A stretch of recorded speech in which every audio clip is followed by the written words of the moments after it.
Hi, thanks for taking the time to watch this video. My name is Jack Newman. In this video, I'm going to talk about the best account structure that you can have on Facebook in 2022.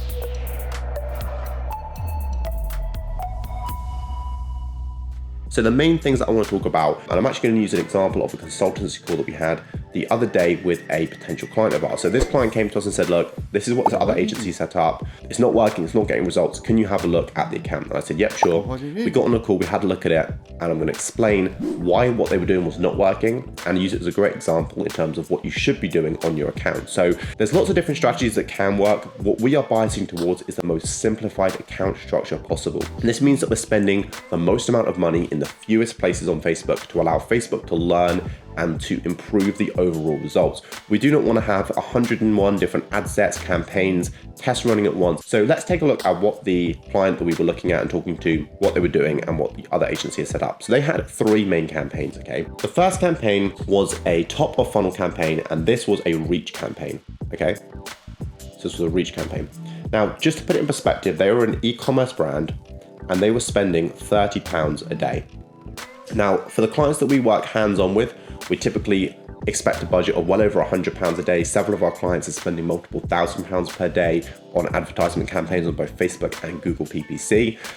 We do work on a more consultancy basis for smaller companies who are looking to scale up and then eventually work with us hands-on. This is one of those type of arrangements, and we were looking at their campaign structure. So they only had £30 a day and they're an e-commerce store selling physical products, okay?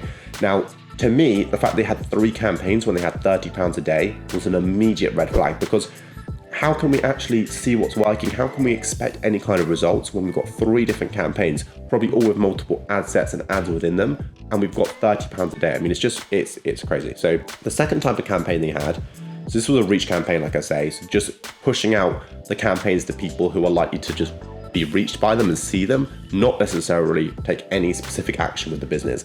The second type of campaign they had was a clicks campaign.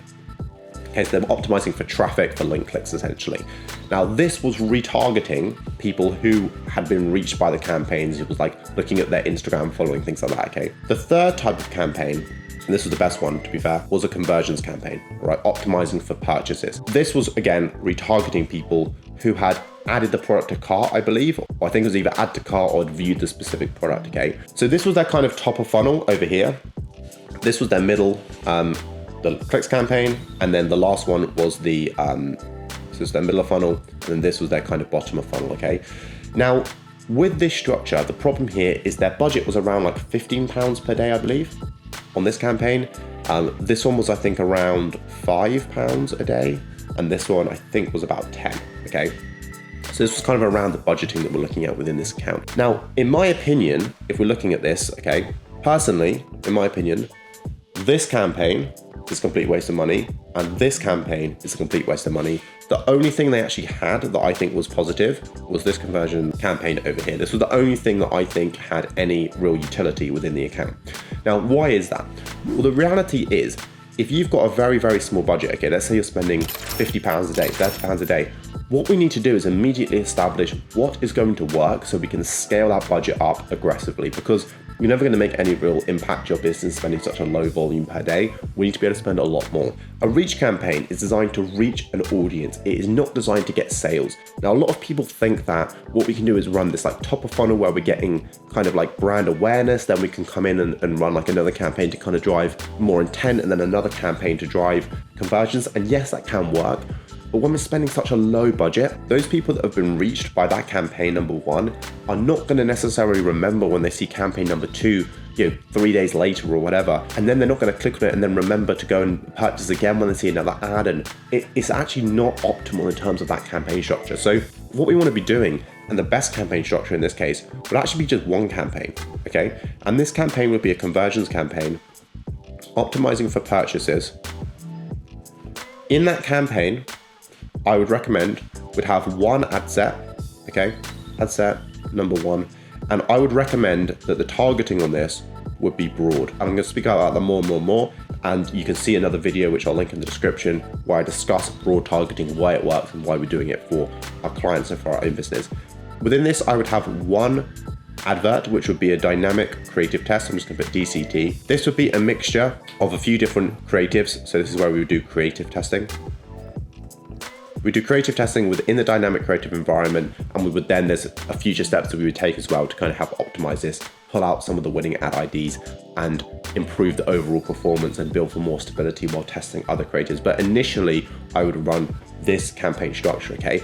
This would enable us to start getting sales, because what we're doing is we're spending 100% of our investment on a campaign structure that is designed to get sales, and we're eliminating this additional spend, because in this example, we've essentially got £25 a day of spend going on an investment that is not going to produce sales, okay? And when I did look at their sales from these campaigns, there was like hardly anything tracked at all. I think the conversions had 1 and these had literally nothing, which is not a surprise to me at all. Instead, with this, we're spending all of our money in one place. And the other key thing I would do here is I would only market one product, okay?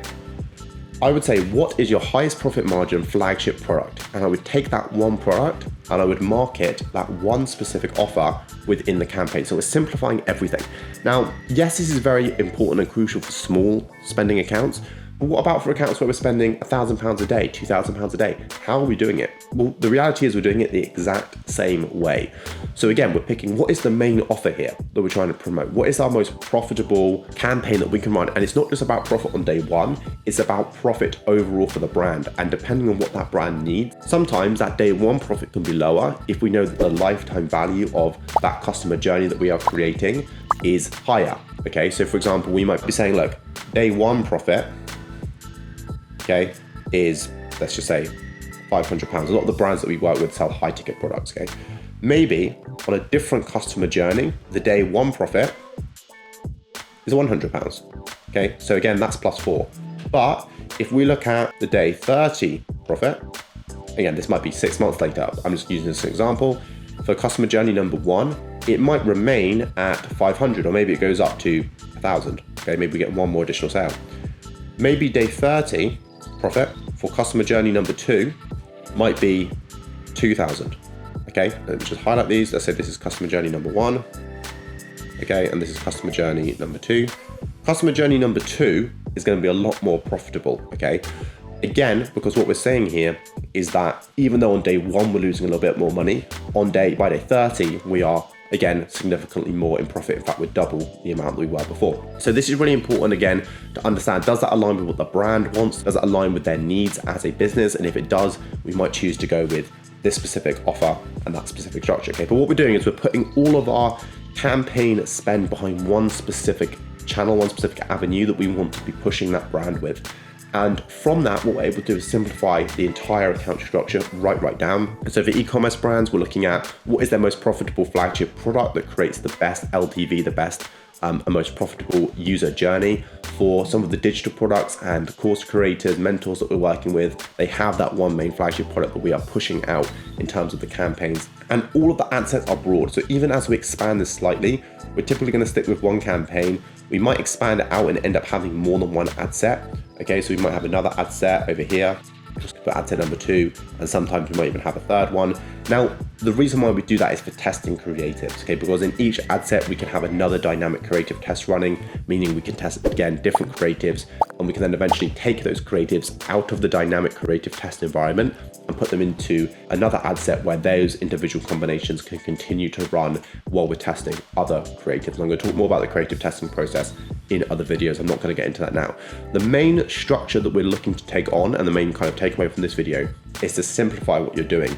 If right now your ad account looks like this, okay, where you've got, like, let's say one campaign, okay, so let's put C1 for campaign 1, maybe you've got campaign 2, maybe you've got campaign 3, okay, inside that maybe you've got, like, you know, audience 1, okay, ad set 1, let's say, ad set 2 testing another audience. Inside that you've maybe got 1, 2 or 3 different creatives, okay, and you've got that duplicated out into all of these different campaigns. Think about your budget per day.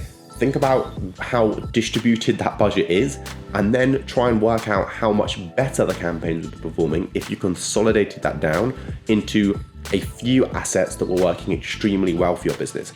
And this is the approach that we're taking with both our own business in the way that we're running campaigns for our own agency and for all the clients that we work with. And the simplified account structure is working much, much better. We're seeing better results. It's easier to manage. There's less decision making to do. We can have higher confidence decisions, and it's 100% the right approach to take. So I'd recommend you do this and try it out in your own business. If you're interested in working with us as an agency, there's a link in the description where you can book a call with me and we can go from there. Please like, subscribe, and share this video. Leave any comments below, and I'll get back to you from there. Thanks very much.